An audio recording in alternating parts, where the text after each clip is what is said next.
আসসালামু আলাইকুম বন্ধুরা, আমি যেভাবে কচুর মুখে দিয়ে মাছের তরকারি রান্না করি। প্রথমে মাছগুলো ভেজে নিয়ে দু পিঠ ভালো করে ভাজা হয়ে গেলে নামিয়ে নেব।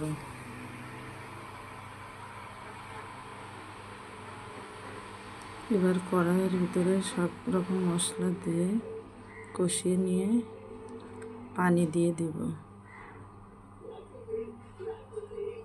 হলুদ লবণ দিয়ে ভালোভাবে কষিয়ে নেব।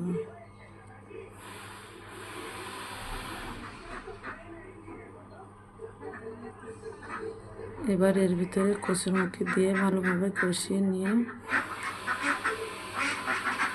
নাড়াচাড়া করে পানি দিয়ে দেব।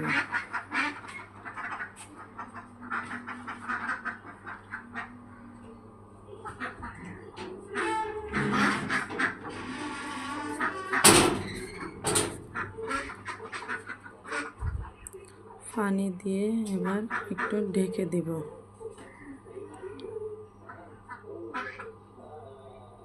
এর ভিতরে আমি 2-3 বার নাড়াচাড়া করে নিয়েছি। এবার কষানো শেষ, এবার ঝোলের পানি দিয়ে দেব। এর ভিতরে মাছ দিয়ে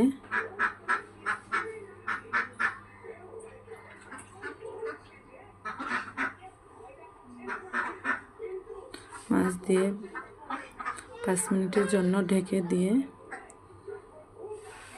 জাল করে নেব। আমার রান্না শেষ। কচুর মুখিটা দেখুন কি সুন্দর সিদ্ধ হয়ে গেছে। এবার নামিয়ে নিব। আমার কচুর মুখি রান্না শেষ। ভিডিওটা যদি একটু ভালো লাগে তাহলে লাইক কমেন্ট শেয়ার করে